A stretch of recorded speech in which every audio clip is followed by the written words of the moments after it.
মমতা বন্দ্যোপাধ্যায় ছবি আঁকা বন্ধ করে দিলেন। তার দলের এই করুণ দশাতে তিনি ফ্রাস্ট্রেশনের শিকারও হয়েছে। মমতা বন্দ্যোপাধ্যায় মাঝে সাথে না গাড়িতে যেতে যেতে গান বানিয়ে ফেলতেন।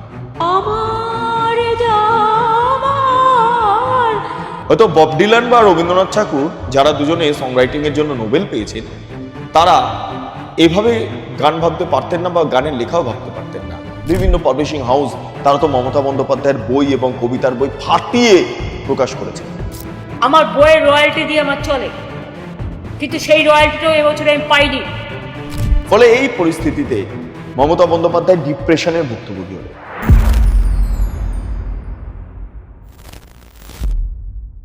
নমস্কার, আপনারা দেখছেন বেঙ্গল লিবার্টি, আমি বিট্টু রায়চৌধুরী।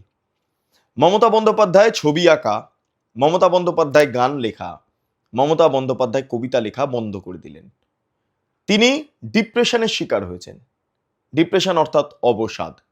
তার পাশাপাশি তার দলের এই করুণ দশাতে তিনি ফ্রাস্ট্রেশনের শিকারও হয়েছেন। অর্থাৎ অবসাদের শিকার হয়ে তিনি এই মুহূর্তে তার যে কর্মকাণ্ড পলিটিক্সের বাইরে, ছবি আঁকা, গান লেখা, কবিতা লেখা, ছড়া লেখা, সেগুলো বন্ধ করে দিলেন। তিনি বললেন, ঘনিষ্ঠ মহলে জানালেন, আর ছবি এঁকে, গান লিখে, কবিতা লিখে কোনো লাভ নেই, কোনো লাভ নেই। দলটাকে বাঁচাতে হবে, আর দলটা না বাঁচলে অস্তিত্ব কারোর থাকবে না। এই পরিস্থিতিতে দাঁড়িয়ে মমতা বন্দ্যোপাধ্যায় কি কি করলেন, কি কি করার ছিল, তার সমস্ত বিষয় নিয়ে আলোচনা করব। নমস্কার, আপনারা দেখছেন বেঙ্গল লিবার্টি, আমি বিট্টু রায়চৌধুরী। খুব তাৎপর্যপূর্ণভাবে এই মুহূর্তে ভিডিওটা আমি তৈরি করছি, তার কারণ এই প্রতিবেদনটা আপনাদের সামনে উত্থাপন করছি, কারণ এটা এই মুহূর্তে লেটেস্ট খবর। মমতা বন্দ্যোপাধ্যায় ছবি আঁকা ছেড়ে দিলেন, গান লেখা ছেড়ে দিলেন, গানের সুর দেওয়া ছেড়ে দিলেন এবং কবিতা লেখাও ছেড়ে দিলেন। এবার বলছি কারণগুলো। এই কারণগুলো শুনুন। তিনি বলছেন যে দলের এই করুণ অবস্থা সেই কারণের জন্য তিনি এই সমস্ত আর্টিস্টিক কাজ থেকে বা এই শৈল্পিক কাজ থেকে, নান্দনিক কাজ থেকে তিনি নিজেকে সরিয়ে দিচ্ছেন। কিন্তু অ্যাকচুয়ালি কি তাই? একদম না, এখানেও ঢপবাজি আছে, এখানেও ঢপবাজি আছে। সুবোধ সরকার, মমতা বন্দ্যোপাধ্যায়ের অত্যন্ত ঘনিষ্ঠ কবি। জয় গোস্বামী, মমতা বন্দ্যোপাধ্যায়ের অত্যন্ত ঘনিষ্ঠ কবি ছিলেন। এটা পাস্ট টেন্সের মধ্যে পড়ছে। এই দুজনে এই মুহূর্তে মমতা বন্দ্যোপাধ্যায়ের সঙ্গে আর কোনো যোগাযোগ রাখেন না। রাখেন না কেন জানেন? তার কারণ এখন মমতা বন্দ্যোপাধ্যায় ক্ষমতায় নেই। ফলে এখন আর জয় গোস্বামীর বা সুবোধ সরকারের মমতা বন্দ্যোপাধ্যায়ের সঙ্গে যোগাযোগ রাখার কোনো প্রয়োজনীয়তা পড়ছে না। এই পরিস্থিতিতে দাঁড়িয়ে সুবোধ সরকার এবং জয় গোস্বামীর থেকে পরামর্শ করতে পারছেন না কবিতা নিয়ে মমতা বন্দ্যোপাধ্যায়। কোনো কবিতা লিখে মমতা বন্দ্যোপাধ্যায় পাঠাতে পারছেন না হোয়াটসঅ্যাপে। সেগুলো প্রুফ করে দিচ্ছেন না জয় গোস্বামী বা সুবোধ সরকাররা। সেগুলো ঠিকঠাক করে সাজিয়ে দিচ্ছেন না জয় গোস্বামী এবং সুবোধ সরকাররা। ফলে মমতা বন্দ্যোপাধ্যায়ের কবিতা আর আগের মতো নেই। যদিও আগে খুব একটা ভালো কবিতা লিখতেন বলে মনে হয় না, কারণ ছড়াগুলো কয়েকটা খুবই খারাপ, যার মধ্যে হম্বা গম্বা চম্বা আমরা সবাই ড্যাং ড্যাং, এগুলো তো আপনারা জানেন, এপাং ওপাং ঝপাং। ফলে এই সমস্ত ছড়াগুলো পড়াচ্ছে রবীন্দ্রনাথ ঠাকুরের ছড়াই আমরা পড়বো। আমরা এই ছড়াগুলো পড়বো না। কিন্তু মমতা বন্দ্যোপাধ্যায় তো নিজেকে রবীন্দ্র প্রেমী ভেবে এই সমস্ত লেখাগুলো লিখতেন। তিনি ভাবতেন আরেকটা সহজ পাঠ তিনি হয়তো লিখে ফেলতে পারবেন। মানে নান্দনিক তত্ত্বটা তো এই কবিতাগুলোর মধ্যে বা এই ছড়াগুলোর মধ্যে ছিল না, কিন্তু নিন্দা ছিল ডেফিনেটলি। এবং চারিদিকে সেই নিন্দাটাই একদম ঘুরে ফিরে উঠেছে বলা যেতে পারে। আচ্ছা বেশ, কবিতার পাঠটা বাদ দিলাম। কবিতা থেকে এবার চলে যাই একটু গানের দিকে। মমতা বন্দ্যোপাধ্যায় মাঝে সাথে না গাড়িতে যেতে যেতে গান বানিয়ে ফেলতেন। হয়তো বব ডিলান বা রবীন্দ্রনাথ ঠাকুর, যারা দুজনে সং রাইটিং এর জন্য নোবেল পেয়েছেন, তারা এভাবে গান ভাবতে পারতেন না বা গানের লেখাও ভাবতে পারতেন না, বা সুর মাথায় আসতো না যতটা সুর মমতা বন্দ্যোপাধ্যায়ের মাথায় আসতো। গাড়িতে যাচ্ছেন, যেতে যেতে একটা সুর মাথায় চলে এলো, সেই সুরটা নোট ডাউন করে ফেললেন। কিভাবে নোট ডাউন করতেন আমার জানেনি, কারণ মমতা বন্দ্যোপাধ্যায় সম্ভবত স্টাফ নোটেশন জানতেন না। এবং মমতা বন্দ্যোপাধ্যায় হয়তো কিছু রেকর্ড টেকর্ড করে ইন্দ্রনীল সেনকে পাঠিয়ে দিতেন। তারপরে কিছু টুকটাক লিখতেন, সেটাকে বলতেন ইন্দ্র একটু ভালো করে লিখে দিস তো ইন্দ্রনীল, তুই করে বলতেন তো। যাই হোক, তারপর জয় গোস্বামী বা সুবোধ সরকার এরা তো ছিলেনই, একটু লাইন ফাইন ঠিকঠাক করে বসিয়ে ঠসিয়ে তারপর সেটাকে ইন্দ্রনীল সেন সুর দিয়ে বলতেন মমতা বন্দ্যোপাধ্যায় লিখে ফেলা, মমতা বন্দ্যোপাধ্যায় সুর করা গান। যাই হোক, মমতা বন্দ্যোপাধ্যায়ের সেই বিখ্যাত গানটা মনে আছে? অত সুন্দর সুর দিয়েছিলেন, মানে ভাবা যায় আমার যাবার বেলার। একবার শুনে নিন তো সুরটা। আমার যাবার সময়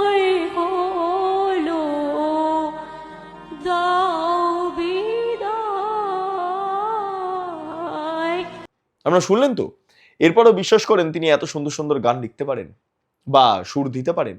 আপনারা বিশ্বাস করতে পারেন যারা মমতা বন্দ্যোপাধ্যায়ের চোখ বন্ধ অন্ধ ফ্যান, কিন্তু যারা অরিজিনালি গান শোনেন বা গান সম্পর্কে যারা ওয়াকিবহল, তারা ভালো করে বুঝবেন মমতা বন্দ্যোপাধ্যায়ের এগুলো কারসাজি নয়। এই সমস্ত কারসাজি ছিল নেপথ্যে পেছন দিক থেকে দাঁড়িয়ে ইন্দ্রনীল সেনের। যে ইন্দ্রনীল সেন এই মুহূর্তে মমতা বন্দ্যোপাধ্যায়ের সঙ্গে কথা বলা প্রায় বন্ধই করে দিয়েছেন। ফলে মমতা বন্দ্যোপাধ্যায় নতুন কোনোভাবে আর সুর তৈরি করতে পারছেন না, সুর তৈরি করছেন না, গানও লিখতে পাচ্ছেন না, ইন্দ্রনীল সেনকে পাঠানো যাচ্ছে না। ফলে মমতা বন্দ্যোপাধ্যায় নতুন করে কোনো গান বা নতুন করে কোনো সুর বা নতুন করে কোনো গান লেখা, সেগুলো প্রকাশ্যে আসছে না, আমরা দেখতে পাচ্ছি না।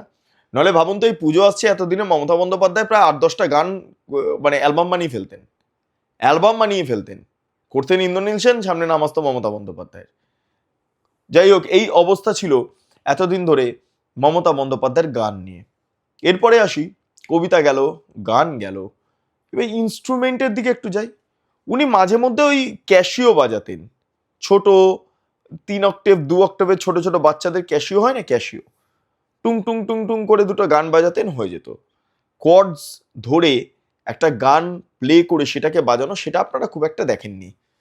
গান ওই সুর দিয়ে একটু একটু করা, এগুলো যারা গান বাজনা জানেন বা যারা এই গানের সঙ্গে যুক্ত, তারা বুঝতে পারবেন যে মমতা বন্দ্যোপাধ্যায়ের গলতটা কোথায়।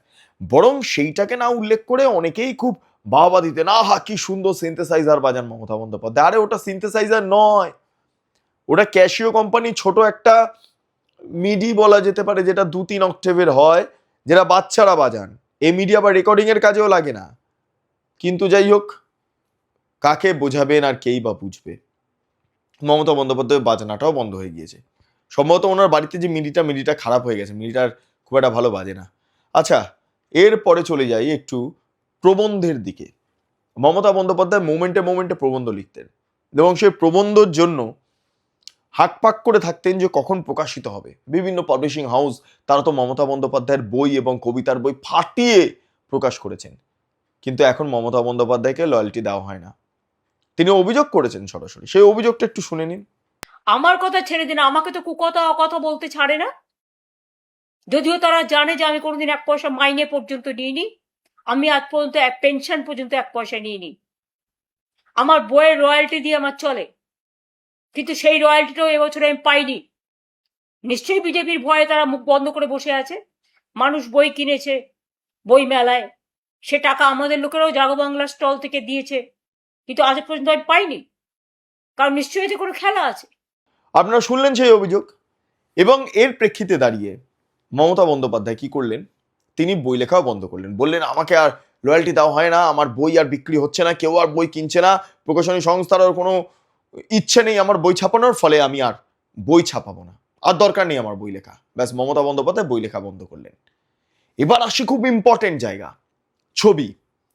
মমতা বন্দ্যোপাধ্যায়ের ছবি এত জটিল না, মমতা বন্দ্যোপাধ্যায়ের ছবির সঙ্গে আপনি যদি সালভাদর দালির ছবি পাশাপাশি বসান, এই তুলনাটা আমি কান ধরছি, মানে যারা আর্টিস্ট রয়েছেন তাদের সম্মান রেখেই বলছি। কেন, কারণটা আপনারা শুনুন আগে, তারপরে বলছি। পুরোটা শুনে নিন, তারপর রাগ করবেন। দুটো ছবিকে পাশাপাশি বসান, সালভাদর দালির ছবি, সারিয়ালিস্ট ছবি, অনেক সোজা মনে হবে যতটা কঠিন মনে হবে মমতা বন্দ্যোপাধ্যায়ের ছবিকে। এই মমতা বন্দ্যোপাধ্যায় ছবি সাজেশন দিতেন কারা জানেন? ছবি আঁকার শুভা প্রসন্ন, গণেশ পাইনকে তিনি খুব ভালোবাসতেন। গণেশ পাইন খুব একটা দেখতে পেতেন না মমতা বন্দ্যোপাধ্যায়কে। যাই হোক, শুভা প্রসন্ন কিন্তু মমতা বন্দ্যোপাধ্যায়ের ছবি খুব প্রশংসা করতেন। কেননা মুখ্যমন্ত্রী ছবি আঁকছেন না, যদি খারাপ বলেন তাহলে তো কেস জন্ডিস। তাই শুভা প্রসন্ন যাতে ভালো করে নির্দ্বিধায় শান্তিপূর্ণভাবে কাক আঁকতে পারেন এবং কথায় কথায় অ্যালফ্রেড হিচকককে স্মরণ করতে পারেন, সেই কারণের জন্য মমতা বন্দ্যোপাধ্যায়কে কার্যত সমর্থন বা সাপোর্ট দেন শুভা প্রসন্ন। কিভাবে সাপোর্ট দেন? সাপোর্ট দেন এইভাবেই যে আপনি ছবি আঁকুন, আপনার ছবির মধ্যে আর্ট আছে, আপনার ছবির মধ্যে শিল্প আছে, আপনার ছবির মধ্যে অমুক আছে তমুক আছে, ইত্যাদি ইত্যাদি। যাই হোক, এই পরিস্থিতিতে দাঁড়িয়ে আজকের দিনে আমরা জানতে পাচ্ছি মমতা বন্দ্যোপাধ্যায়ের সঙ্গে কোনো ইন্টেলেকচুয়ালস নেই।